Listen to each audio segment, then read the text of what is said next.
It's showtime, folks.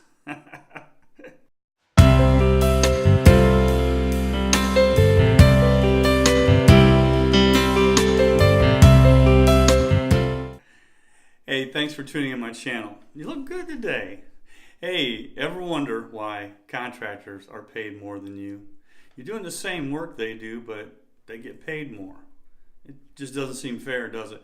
Even though you're possibly more skilled than they are, and even though you possibly have more knowledge of your product than they do, contractors will make a lot more money than you will working as a salaried worker.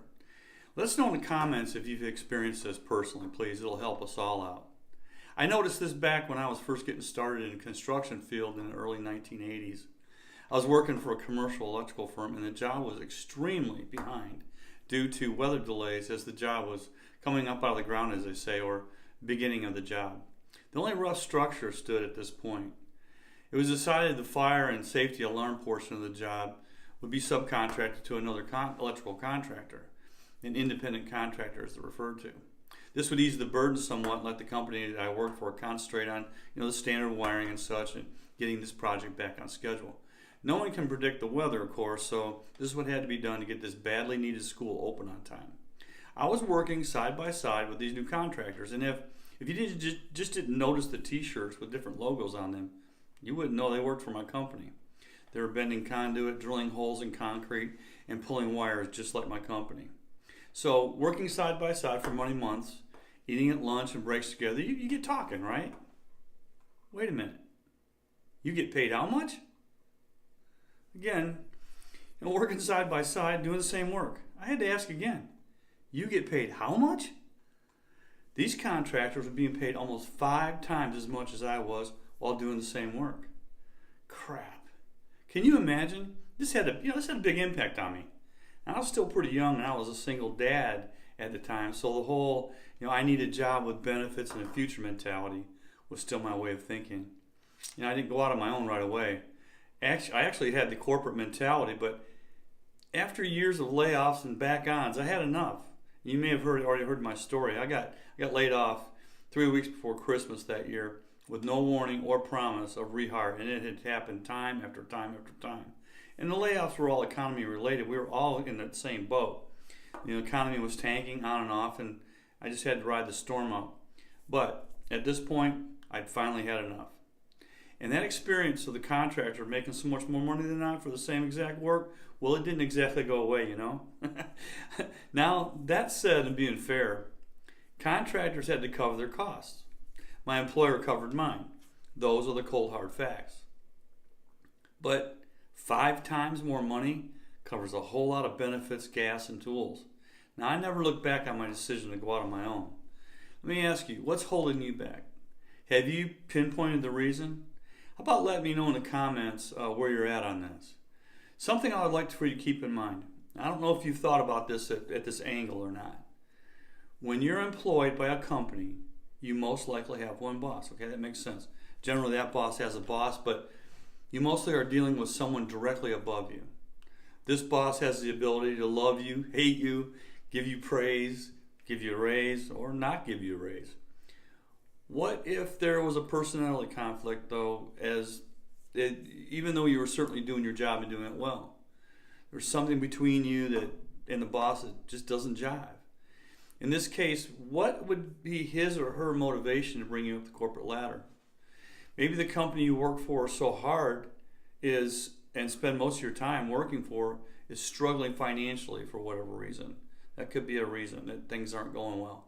Just keeping their heads above water may mean diluted benefits package, if not cancellations of benefits, no raises, and possible layoffs.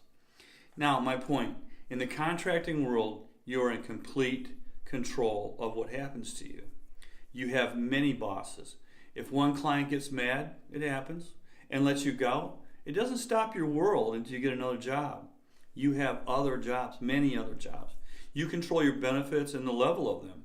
And it's only fair to mention that as a contractor, you pay for your benefits, but keep this in mind. Contractor or salaried, you're paying for your benefits with the sweat of your brow. That is real. This is a good time to tell you that the reality of insurance and benefits is today there are no good benefit packages anymore. or they're very rare and getting rarer. Just straight up. How many times have we heard of the guy recently that worked the corporate world for 30 years, retired with a huge pension, and got the gold watch to boot?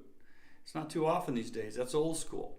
More and more corporations are slimming their workforce out, adding more work to the backs of the slimmer workforce, cutting benefits to the bone, and charging the worker more for them. My corporate friends and family tell me what a cutthroat business it is. No longer does your allegiance and experience in a company mean that you will prosper there and continue to be employed based on your merit. And God help you if you happen to get old, and it happens to the best of us. It's dog eat dog. My cousin, Tom, has worked for many, many years for an automotive trim producer in Michigan. Tom's a manager there. The company had prospered for many, many years and had a great, if not fantastic, company culture. There were all kinds of things that went on to build company morale. Car shows in the parking lots at the business, ski trips, barbecues, fantasy sports, scorecard gambling, and just much more. This was a tight group because of all the camaraderie that they built. Everyone knew each other and their families got along well and were great as a team at work. Sounds perfect, doesn't it? And it was until the business started slipping. Tom said they did everything they could to hang tight, but in the end, they had to cut costs somewhere. His boss took him to the side and told him he would have to lay off half of his crew. Nearly 20 people. 20 people with families that Tom had been to company picnics with, played baseball with the kids, and got to know their spouses. Tom balked and said, "Hey, these are like my family. I can't lay them off." Well, the boss is a boss. Tom's boss said, "Whichever one you decide that you can't lay off, you just replace yourself with that one." Whew. Wow, hard reality for sure, but it's real in today's workplace. When you strike out on your own, you're making a statement. You're saying, "I am talented enough to thrive without depending on a job. I can support myself." It takes guts to say that, and your bosses likely respect those guts when you tell them goodbye. So if you made it this far in the video, you're probably thinking, "I can do this too. I can make it my own way." You can feel it. You can bet on yourself. The call to take more control of your life, income, and career. You want to be an entrepreneur. And it feels good to think about it, doesn't it? I remember clearly the days when I decided to go out on my own. Granted, if you've heard my story, I was unemployed, living on underemployment checks, as I call them. I really had nowhere to go but up. But I was freaking excited, man. I couldn't sleep from thinking about it.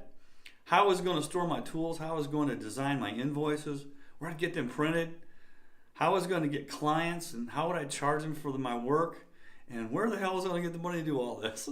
Somehow I did, though, and I knew it positively that I was going to make it. I didn't know how, but I damn sure knew I would.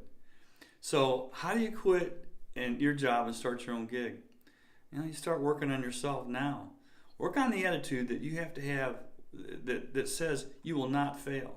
And this isn't some Tony Robbins speech. And sorry, I love you, Tony. No offense. You've done more for me than any other mentor. But the reality is, if you don't believe you can be successful in your own single operator contracting business, who will? Your potential new clients will see right away if you're confident or not. Your vendors will see it. Your family will see it. Sure, it's a risk, but here's the facts. Just know, whatever comes at you, you'll handle it. Today, right now, there's more demand than people to perform and execute home and office services. That's a beautiful thing. Housekeepers, landscapers, plumbers, electricians, HVAC, painters, carpenters, any service that can be contracted out there is in huge demand. Look around you. Top-notch contractors are very prosperous business people. They may or may not have a college degree, but one thing's for sure. They're very good at what they do and have discovered many times the years spent in college was a waste of their money. Now, please don't take any offense, college graduates. Congratulations on doing that. I mean no offense. But God gave you a skill set that maybe you haven't even perfected yet. Everyone has it. Remember in high school, some students excelled in math and it was just easy for them. Some excelled in English class. Some were a natural with some sort of sports ball in their hands. We're all different, and you are no exception to that. So what are you good at? What can you become good at? What are you good at or can become good at, and then contract your services out to create a business for yourself. And I know a guy that can help you get started very smoothly at a very reasonable cost. And you can find him at contractorpreneur.com. Hey, thanks for being here today. I really appreciate it. You take care.